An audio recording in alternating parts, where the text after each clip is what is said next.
Halftime, a couple teams on the opposite end of the spectrum from Nebraska competing in the Donut Bowl tonight, and something has got to give. We'll also look ahead at the big games this weekend, including the Hurricanes and the Bruins. Corso and James disagree. What a surprise. Also, the Blitz coming up. Stick around.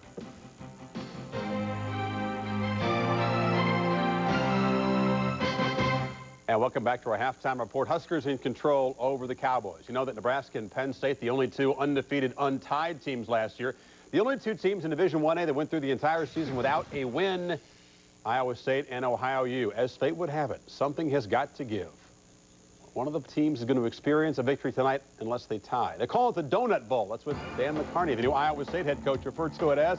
He charges out in the field, but then he watches his team get down early as Kareem Wilson fakes and then pitches to Marquest Rainey for the Ohio U touchdown. Then LaCarlos Townsend, the 5-yard scamper, 14-6 for Ohio U at halftime in Ames. Wow, that would not be an auspicious debut for Dan McCarney, losing to a team that did not win a game all of last year.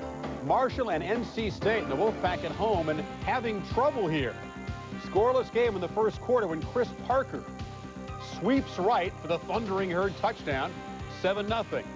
Second quarter, Wolfpack down 10-7. Terry Harvey, the pitcher from the Wolfpack baseball team, fires to Mike Guffey, a 14-10 NC State lead at halftime. Marshall, the second-ranked team in 1AA. Appalachian State is ranked number 6 in that division. They led Wake Forest 24-0 at halftime.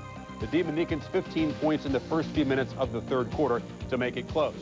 Ball State and Miami of Ohio battling in Oxford, 14-7 Ball State. Louisiana Tech and Bowling Green are deadlocked at 14. Ryan Henry has 125 yards and a couple of touchdowns.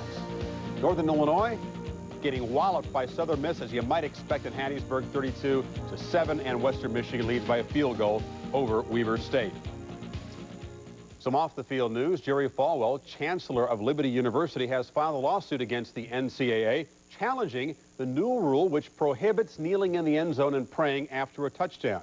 Liberty University wants an injunction preventing officials from throwing flags for praying in their games only. The U.S. 4th District Court in Roanoke, Virginia, will rule on that case tomorrow morning. An injury for Florida State. The top-ranked Seminoles will not have Darrell Bush, their top tackler as far as returning players, in their game against Duke.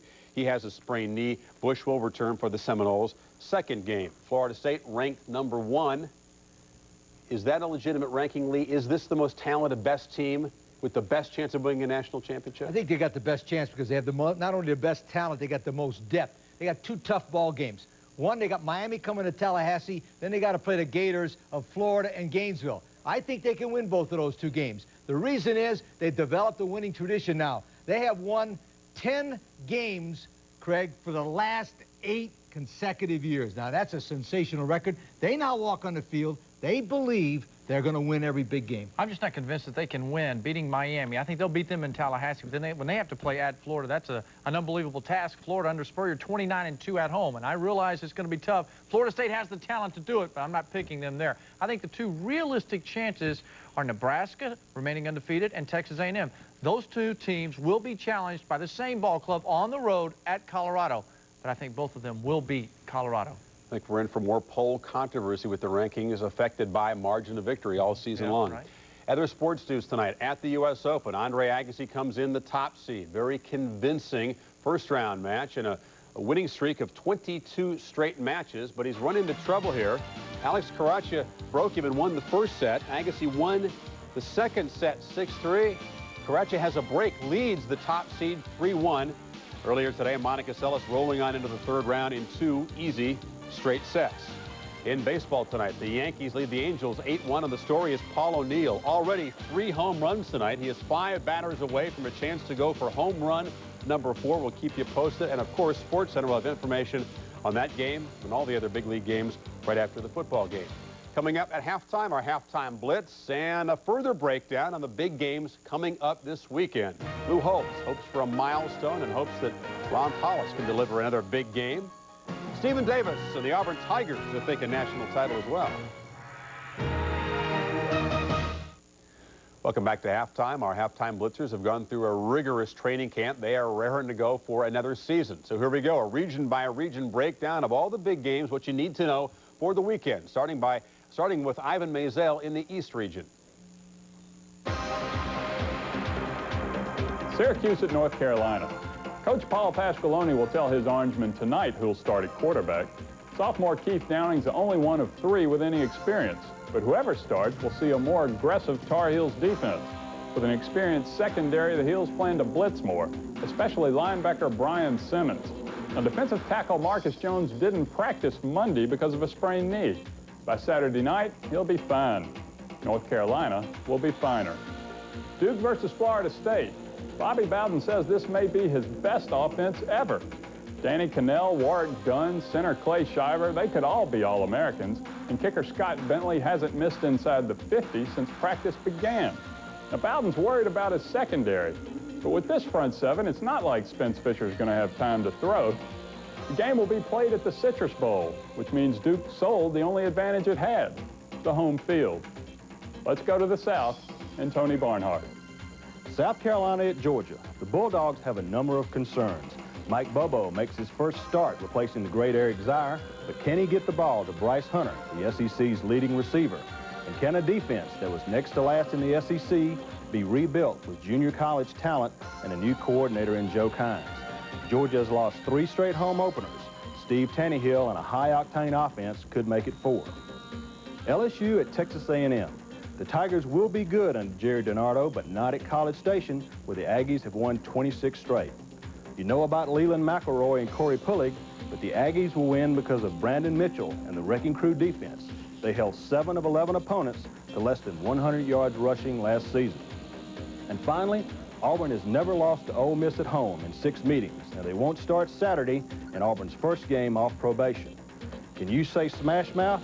Well, the Tigers sure can with Stephen Davis, the SEC's leading rusher, behind one of the best offensive lines in the nation. Terry Bowden is thinking national championship this year, and the Rebels will find out why. Now let's go out to the Midwest and Gary Danielson. Despite Ron Paulus' 4 TD passes, this game was pretty close. Just 7-3 with 2:20 to go in the first half. And Northwestern ran the ball effectively last year. And this year with Darnell Autry, they'll run the ball effectively also. They're not in awe of Notre Dame, but can they win? No. Take the Irish. Michigan, they celebrated a thriller.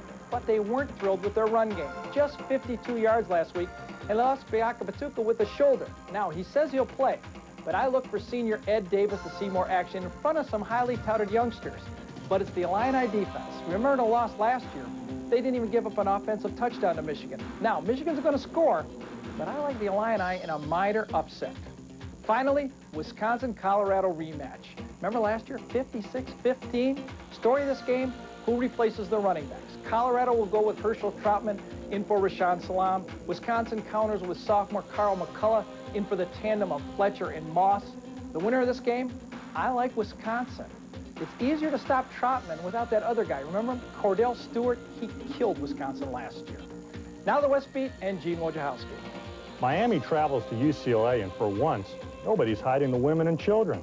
That's because the Hurricanes have a new coach, a new 2-back offense, and 14 new starters, including quarterback Ryan Collins. To help protect Collins, the Hurricanes have switched their guards to tackles, their tackles to guards. Will it work?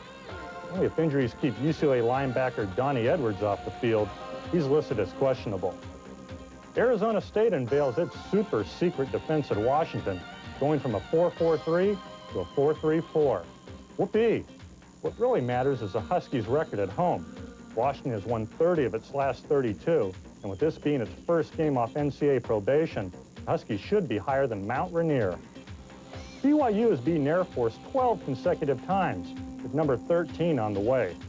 Cougars simply have too much size on the offensive line, and 2 of the best tight ends you'll ever see, Chad Lewis and Itula Mealy. Even if new quarterback Steve Sarkisian struggles, BYU should be just fine. Wojo feisty for the opener. We can update Donnie Edwards will play for UCLA, will start, but it's not expected to be 100%. We'll break down that game. The Hurricanes' Ray Lewis says his team is hungry. They've been underrated in the preseason. Can that defense stop Kareem Abdul-Jabbar? We'll talk about it next. The only other Miami-UCLA meeting was the Fiesta Bowl in Jimmy Johnson's first year. Butch Davis was an assistant on that staff. Now in his debut, a tough assignment, a road game against the Bruins team that has a lot to prove and a lot of talent coming back. Well, I look at Butch Davis, defensive coordinator of mine. I think that by the end of the season, that their defensive ends will be household names. Kenny Holmes and Kennard Lang last year had 16.5 sacks between them. That defense and their effort will make them a good team. They'll win. I disagree. I think UCLA win this game for a couple of reasons. Number one, the first one, UCLA has better speed, Miami thinks. And number two, the game is played by 3,000 miles away from the Orange Bowl. And that's a long way to go to play a football game. Tempe was a long way last year, and they smacked the Sun Devils in the opener. This is UCLA. And it's on grass. Can the Canes run with that new NFC East style of football that Davis wants? Davis, of course, took a job that a lot of guys weren't interested in, including Joe Paterno. Miami did talk to him, but Paterno explains, while although flattered, he never really considered the job. I think Miami is a great institution. I think they'll get control of some of the problems they've had.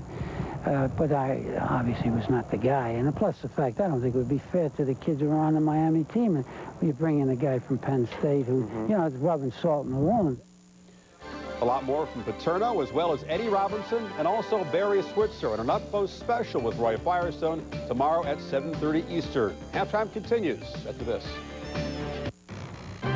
We hope you'll join us for the opening Saturday of ESPN College Football. Oh, join Lee and Craig and your referee at 11:30 Eastern Time for game day. Then it's BYU and Air Force, an important game in the WAC early in the season. Scoreboard shows sponsored by Residence Inn at 3:30 and 7 p.m. Eastern Time. And it's the Tar Heels against the Orangemen in prime time from Chapel Hill.